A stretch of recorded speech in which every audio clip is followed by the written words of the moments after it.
Hello students, सभी को नमस्कार। तो हम लोग हड़प्पा सभ्यता पढ़ रहे थे, अर्थात सिंधु घाटी सभ्यता के बारे में पढ़ रहे थे। और इसी क्रम में आगे बढ़ते हुए हम आपको नगरों के बारे में कुछ बता रहे थे कि हड़प्पा सभ्यता के नगर टोटल कितने मिले हैं, 1500 से अधिक।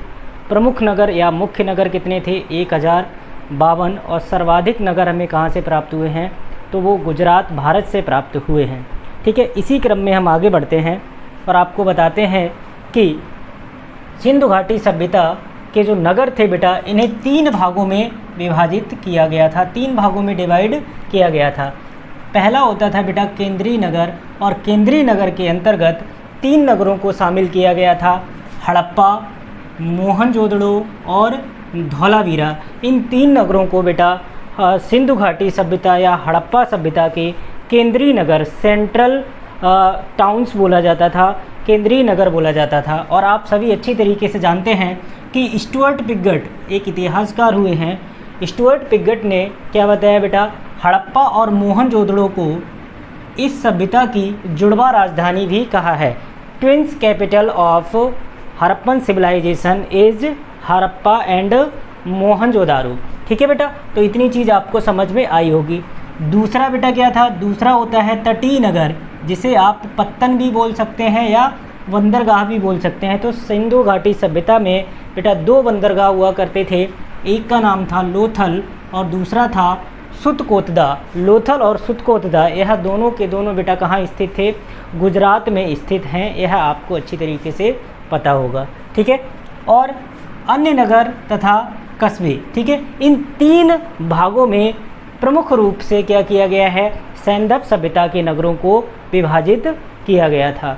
ठीक है, अब हम बेटा बात करेंगे सिंधु घाटी सभ्यता से संबंधित कुछ प्रमुख नगर, उन नगरों की अब स्थिति क्या है, और इसके साथ ही साथ हम यह जानेंगे कि वे नगर किस नदी तट पर स्थित थे और उनका उत्खनन वर्ष क्या था और उनका उत्खननकर्ता कौन था। ठीक है, तो आइए चर्चा करते हैं। तो सबसे पहले आपको प्रमुख स्थल, नदी जिस पर वह नगर स्थित था, वर्ष जब उत्खनन हुआ और उत्खननकर्ता अर्थात खोजकर्ता कौन था, इसके बारे में चर्चा करेंगे। तो सबसे पहले हम बात करेंगे हड़प्पा की। हड़प्पा बेटा कहाँ पड़ता है, मैंने आपको बताया था कि हड़प्पा जो है वो पाकिस्तान के पंजाब प्रांत में पड़ता है, और पंजाब प्रांत में भी मांटगोमरी एक ज़िला पड़ता था। मांटगोमरी ज़िला जो वर्तमान में साहिवाल के नाम से जाना जाता है। तो इस जगह पर बेटा क्या हुआ है, हड़प्पा सभ्यता हमें प्राप्त होता है। हड़प्पा सभ्यता की अब स्थिति कहाँ है, तो आप यह कहेंगे कि यह बेटा पाकिस्तान के पंजाब प्रांत में मांटगोमरी जनपद में, वर्तमान में जिसे साहिवाल कहा जाता है, वहाँ स्थित है। और हड़प्पा बेटा किस नदी के तट पर स्थित है, तो आप कहेंगे रावी नदी के तट पर यह स्थित है पूरा स्थल। ठीक है, और इसकी खोज या उत्खनन किसने किया था, 1921 ईस्वी में आप सभी जानते हैं दयाराम साहनी द्वारा इसका क्या किया गया था, उत्खनन कार्य किया गया था। ठीक है, इसके बाद दूसरा महत्वपूर्ण पूरा स्थल है बेटा, इसे हम जानते हैं मोहनजोदड़ो। तो मोहनजोदड़ो कहाँ स्थित होगा बेटा, यह पाकिस्तान में ही स्थित है और पाकिस्तान के सिंध प्रांत में स्थित है। और सिंधी भाषा में मोहनजोदड़ो का अर्थ होता है बेटा मृतकों का टीला। क्या होता है, मृतकों का टीला। ठीक है, मृतकों का टीला कह लें, भूतों का टीला कह लें या प्रेतों का टीला कह दें, बात एक ही है। तो इसको बेटा क्या कहा जाता है, सिंधी भाषा में मोहनजोदड़ो का अर्थ होता है मृतकों का टीला। तो यह पाकिस्तान के सिंध प्रांत में स्थित है और लरकाना जनपद में यह स्थित है। कहाँ स्थित है, लरकाना जनपद में स्थित है, और सिंधु नदी के तट पर यह पूरा स्थल स्थित है। अर्थात मोहनजोदड़ो किस नदी के तट पर स्थित है, तो आंसर होगा यह सिंधु नदी के तट पर स्थित है। और इसकी उत्खनन कार्य 1922 ईस्वी में राखाल दास बनर्जी द्वारा किया गया था। अर्थात 1922 ईस्वी में राखाल दास बनर्जी ने मोहनजोदड़ो की खोज की थी। ठीक है, आगे बढ़ते हैं बेटा। अगला पूरा स्थल है हमारा चन्हूदड़ो। कौन सा बेटा, चन्हूदड़ो। और आप सभी जानते हैं कि यह चन्हूदड़ो भी पाकिस्तान के सिंध प्रांत में ही अवस्थित है, पाकिस्तान के सिंध प्रांत में ही अवस्थित है। और आप सभी अच्छे से जानिएगा कि चन्हूदड़ों से ही हमें इस सभ्यता में लिपस्टिक के साक्ष्य प्राप्त होते हैं, ठीक है। और यह भी बेटा सिंधु नदी पर ही स्थित है, सिंधु नदी के तट पर ही स्थित है। और 1931 में यहाँ पर उत्खनन कार्य किया गया गोपाल मजूमदार के द्वारा। गोपाल मजूमदार ने चन्हूदड़ों का 1931 में उत्खनन किया था, ठीक है बेटा।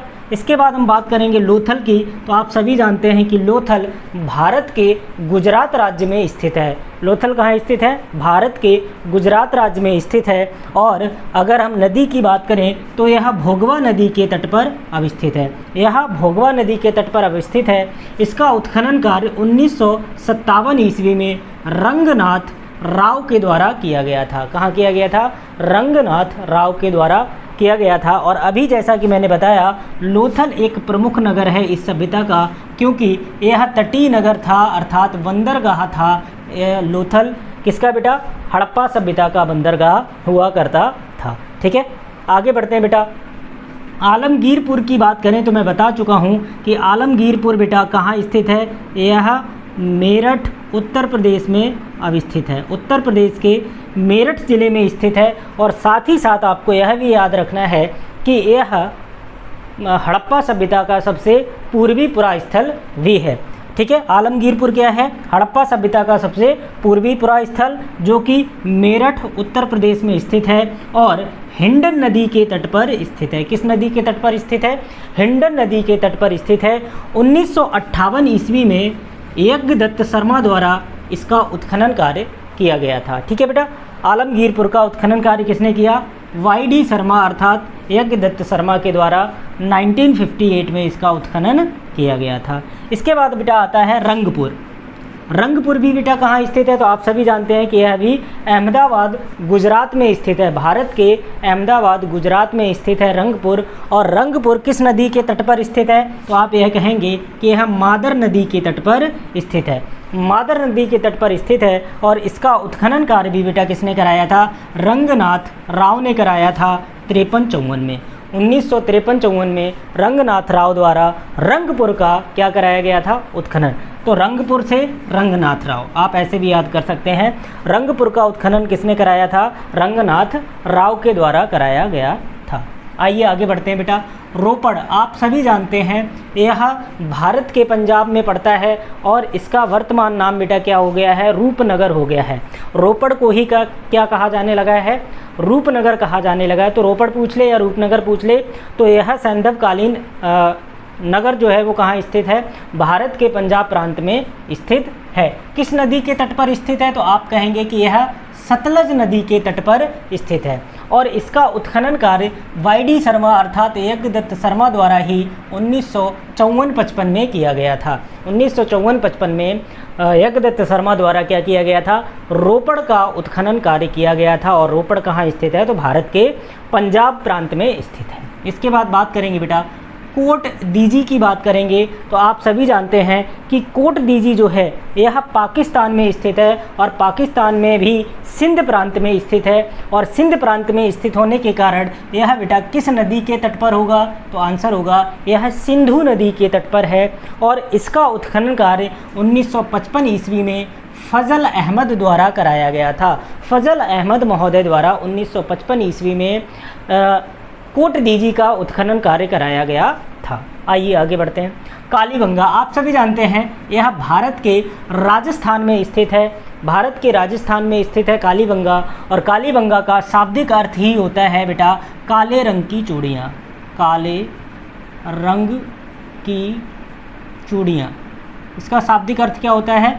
काले रंग की चूड़ियाँ, ठीक है बेटा। तो कालीबंगा भारत के राजस्थान में स्थित है और किस नदी के तट पर स्थित है? तो आप आंसर करेंगे यह घग्गर नदी के तट पर स्थित है। दो लोगों ने मिलकर इसका उत्खनन कार्य कराया था बेटा 1953 ईस्वी में वी.वी. लाल और बी.के. थापर महोदय द्वारा यहाँ पर उत्खनन कार्य कराया गया था। आइए आगे बढ़ते हैं बेटा।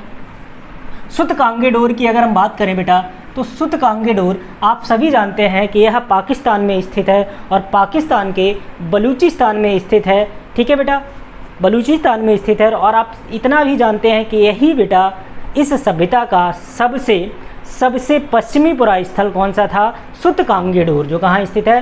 पाकिस्तान के बलूचिस्तान प्रांत में स्थित है। और नदी तट की बात करें तो यह दास्क नदी के तट पर स्थित है। कहाँ स्थित है बेटा? दास्क नदी के तट पर स्थित है। और 1927 में 1927 में स्टाइन महोदय द्वारा क्या किया गया था? इसका उत्खनन कार्य करवाया गया था। ठीक है बेटा, आगे बढ़ते हैं। धौलावीरा, अगेन मोस्ट इम्पॉर्टेंट आपका पुरा स्थल है। धौलावीरा की अगर बात करें तो यह भारत के गुजरात प्रांत में स्थित है। और गुजरात में भी तो यह बेटा कच्छ के रण में स्थित है। कहाँ स्थित है? कच्छ में, कच्छ वाले गुजरात में स्थित है धौलावीरा। और अगर बात करें बेटा तो यह भोगवा नदी के तट पर स्थित है। और 1990-91 में RS बिष्ट महोदय के द्वारा इसका उत्खनन कार्य करवाया गया था। तो 90-91 में RS बिष्ट महोदय ने क्या किया था? धौलावीरा का उत्खनन कराया था, जो कि गुजरात में है और भोगवा नदी के तट पर अवस्थित है। आगे बढ़ते हैं बेटा। वनावली की अगर हम बात करें तो आप सभी जानते हैं यह भी भारत में स्थित पुरा स्थल है। और भारत में भी हरियाणा प्रांत में यह स्थित है वनावली। और वनावली सरस्वती नदी के तट पर स्थित है। और 1973 में RS बिष्ट महोदय ने ही इसका उत्खनन कार्य करवाया था। ठीक है बेटा, आगे बढ़ते हैं। राखीगढ़ी की अगर हम बात करें तो राखीगढ़ी भी बेटा कहाँ है?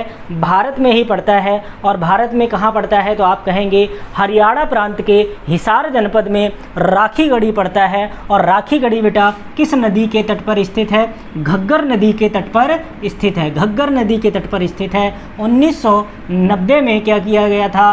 रफ़ीक मुगल के द्वारा इस पुरा स्थल का उत्खनन किया गया था। तो यह बेटा कुछ प्रमुख पुरा स्थल थे जो हड़प्पा सभ्यता से रिलेटेड थे। इनके उत्खननकर्ता और उत्खनन वर्ष क्या था? कौन सी नदी के तट पर अवस्थित थे? तो यहाँ से आपका प्रश्न पूछा जाता है, इसलिए मैंने यह आपको पढ़ा दिया। आप नोट करिए, इसके बाद आगे पढ़ाता हूँ। ठीक है बेटा, नोट करिए।